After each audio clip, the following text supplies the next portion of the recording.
Hello students. तो आज हमारा भू आकृति विज्ञान का प्रथम लेक्चर हम स्टार्ट करने जा रहे हैं।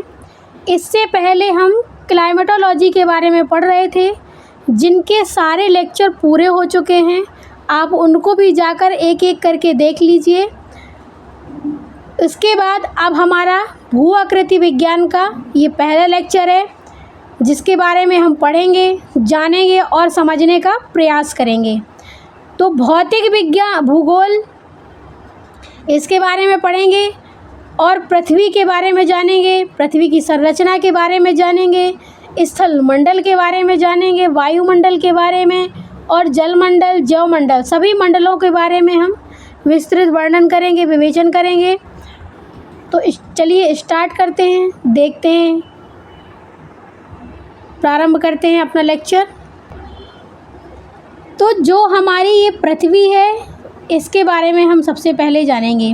पृथ्वी से हमें क्या मिलता है, इससे क्या जुड़ा हुआ होता है। सबसे पहले हमारी पृथ्वी पर मिलते हैं आवास या घर, आवास या घर मिलते हैं। इसके पश्चात घर होगा, फिर भोजन आएगा, भोजन के बाद वनस्पतियाँ आएंगी। तो पृथ्वी के 4 विशिष्ट मंडल होते हैं। पृथ्वी से ये सब जुड़ा होने के कारण ये सब जुड़ा होता है। और इसके बाद जो पृथ्वी की 4 विशिष्ट मंडल होंगे, उनके बारे में हम विस्तृत अध्ययन करेंगे। तो सबसे पहले है स्थल मंडल, दूसरा है वायुमंडल, तीसरा है जलमंडल, चौथा है जैवमंडल। तो जो हमारा ये सभी मंडल हैं, इनके बारे में हम विस्तृत अध्ययन करने का प्रयास करेंगे। भौतिक भूगोल के अंतर्गत उपर्युक्त चारों का क्रमबद्ध अध्ययन तथा इनके मध्य पारस्परिक संबंधों का अध्ययन किया जाता है। चाहे हमारा वो स्थल मंडल हो, वो वायुमंडल से जुड़ा हुआ होगा और वह जलमंडल से जुड़ा हुआ होगा, इसी प्रकार से जैवमंडल से जुड़ा हुआ होगा। तो ये जितने भी मंडल हैं हमारे, ये सभी भौतिक भूगोल के अंतर्गत आते हैं और इन सभी चारों का हम क्रमबद्ध तरीके से अध्ययन करते हैं, क्योंकि ये पारस्परिक, इनका एक दूसरे से संबंध होता है। तो संबंध होने के कारण एक दूसरे का जुड़ा हुआ अध्ययन किया जाता है। भौतिक भूगोल के 4 प्रमुख भागों में हम बांटते हैं, या 4 प्रमुख भागों में इसको बांटकर पढ़ते हैं। तो देखते हैं आगे। सबसे पहले भू आकृति विज्ञान के बारे में पढ़ेंगे हम। जियोमॉर्फोलॉजी, जियोमॉर्फोलॉजी है। दूसरा है जलवायु विज्ञान, क्लाइमेटोलॉजी। तीसरा है समुद्र विज्ञान और चौथा है हमारा जीव विज्ञान। तो इन सभी के बारे में हम विस्तृत अध्ययन करेंगे। सबसे पहले है भू आकृति विज्ञान।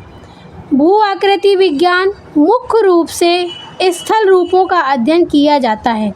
जैसे कि यह नाम से ही स्पष्ट है, भू आकृति विज्ञान, भू मतलब भूमि का अध्ययन, भूमि का अध्ययन हम करेंगे भू आकृति विज्ञान में। तो भू आकृति विज्ञान मुख्य रूप से स्थल रूपों का अध्ययन किया जाता है, जिसके अंतर्गत 3 श्रेणियों के उच्चावचों को सम्मिलित किया जाता है। भू आकृति विज्ञान में हम मुख्य रूप से स्थल रूपों का अध्ययन करते हैं और इसके अंतर्गत 3 श्रेणियों के उच्चावचों को सम्मिलित किया जाता है। और वो जो 3 श्रेणियां हैं जो हम भू आकृति विज्ञान के अंतर्गत पढ़ेंगे, वो निम्नलिखित में से इस प्रकार है। नंबर पहला है प्रथम श्रेणी का उच्चावच। जो प्रथम श्रेणी का उच्चावच होगा, वो महाद्वीप महासागरीय बेसिन के अंतर्गत आएगा।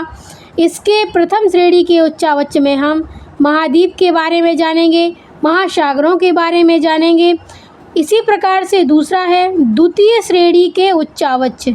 जो द्वितीय श्रेणी के उच्चावच हैं, उसके अंतर्गत पर्वत आते हैं, भ्रंश आते हैं, पठार आते हैं, मैदान आते हैं, झील आदि का विवेचन आदि का अध्ययन किया जाता है।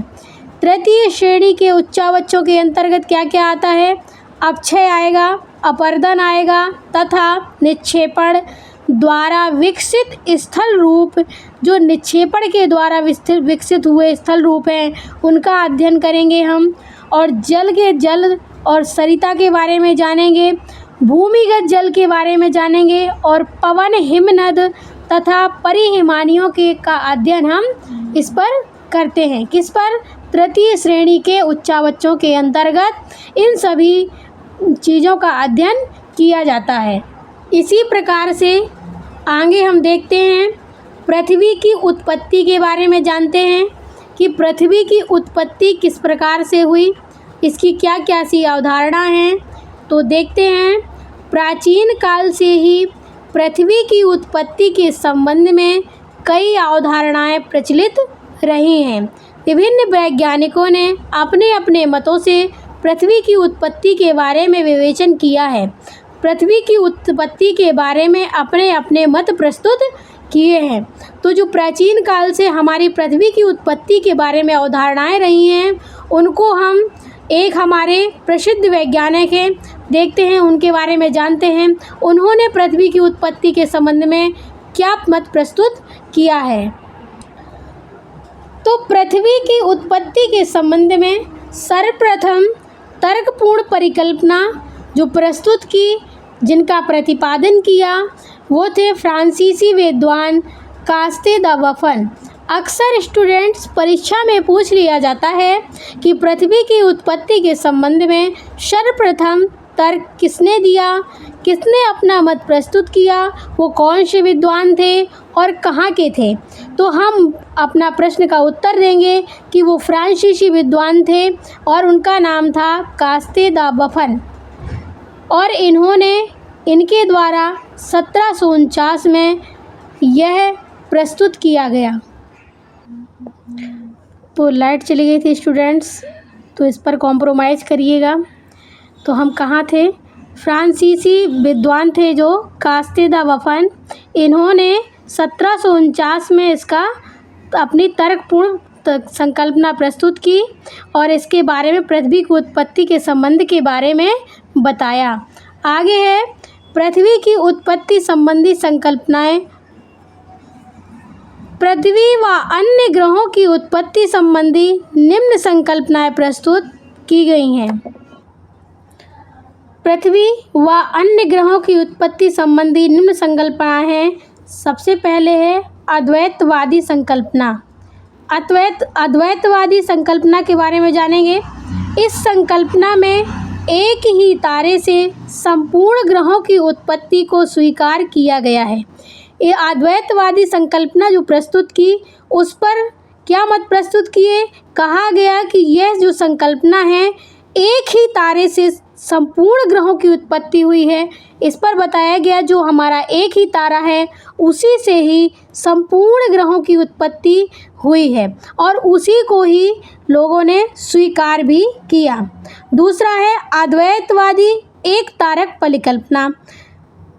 सबसे पहले पुच्छल तारा परिकल्पना प्रस्तुत की 1749 में कास्ते द बफन ने। इसके बाद पुच्छल तारा संकल्पना कब प्रस्तुत की? परिकल्पना 1749 में कास्ते द बफन ने। दूसरा है वायव्य राशि परिकल्पना। तो वायव्य राशि परिकल्पना 1755 में इमैनुअल कांट ने प्रस्तुत की। इसी प्रकार से निहारिका परिकल्पना 1769 में लाप्लास ने दिया और उल्का परिकल्पना 1919 में लाकियर ने दिया। अगला देखते हैं द्वैतवादी परिकल्पना के बारे में। इसमें दो तारों से ग्रहों की उत्पत्ति को प्रमाणित किया गया है। इसी प्रकार से जो हमारी अद्वैतवादी परिकल्पना थी, उसमें एक तारे के द्वारा संपूर्ण ग्रहों की उत्पत्ति को स्वीकार किया गया था। लेकिन ये जो द्वैतवादी परिकल्पना है, इसमें बताया गया कि दो तारों से ग्रहों की उत्पत्ति को प्रमाणित किया गया है, जिसमें B1 संकल्पना इसे कहेंगे B1 संकल्पना भी कहते हैं। तो हमने क्या जाना कि अद्वैतवादी परिकल्पना में हमने एक तारे के द्वारा संपूर्ण ग्रहों की उत्पत्ति का वर्णन किया गया, उसी प्रकार से द्वैतवादी परिकल्पना में दो तारों से ग्रहों की उत्पत्ति को प्रमाणित किया गया, जिसमें विबन संकल्पना भी कहते हैं। ग्रहाणु परिकल्पना 1904 में चैम्बरलेन ने दी। स्टूडेंट्स, इन सभी को अच्छे से याद कर लेना है क्योंकि ये अक्सर परीक्षाओं में पूछ लिए जाते हैं। तो अगला है ज्वारीय परिकल्पना। ज्वारीय परिकल्पना को 1919 में जेम्स जीन एवं जेफरे ने दिया। इसी प्रकार से नोवा तारा परिकल्पना 1939 में होयल एवं लिटिलटन ने दिया। अगला देखते हैं हम आधुनिक सिद्धांत के बारे में जानते हैं। आधुनिक समय में वैज्ञानिकों ने ग्रहों की ही नहीं बल्कि पूरे ब्रह्मांड की उत्पत्ति को समझने का प्रयास किया गया है। कह रहा है कि जो आधुनिक समय में वैज्ञानिकों ने ग्रहों के बारे में ही नहीं बल्कि पूरे ब्रह्मांड की उत्पत्ति को समझने का प्रयास किया गया है। आधुनिक समय में ब्रह्मांड की उत्पत्ति से संबंधित सबसे सर्वमान्य तथ्य आया बिग बैंग सिद्धांत। बिग बैंग सिद्धांत को 1894 से 1896 के बीच में जॉर्ज लेमेंतियर तथा उनके एक सहयोगी थे 1867 में वैगनर ने दिया। इसी प्रकार से दूसरा है स्फीति सिद्धांत। स्फीति सिद्धांत को 1980 में एलन गुंथ ने दिया। तो ये थे हमारा आज का लेक्चर भौतिक विज्ञान के बारे में, भूआकृति विज्ञान के बारे में। आप सभी को हमारा लेक्चर अच्छा लगा हो तो लाइक कीजिएगा, सब्सक्राइब कीजिएगा, कमेंट कीजिएगा। फिर मिलते हैं एक नए नेक्स्ट वीडियो में। तब तक के लिए धन्यवाद।